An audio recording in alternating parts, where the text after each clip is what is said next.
everyone, in this video, I'm going to show you how to save an image as a GIF file in Paint. Once you've finished creating or editing your image, click the File menu in the top left corner of the Paint window.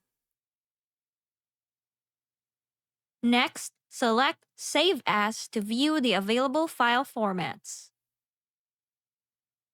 From the list, click GIF Picture.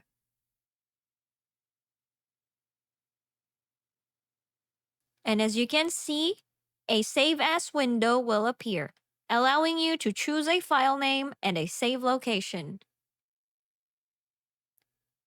Enter a name for your file, then select where you'd like to save it, and then click Save.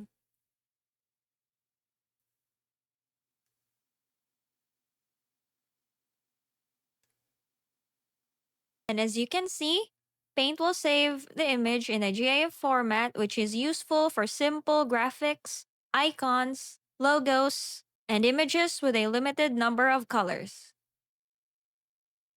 Keep in mind that Paint saves GIF files as static images only.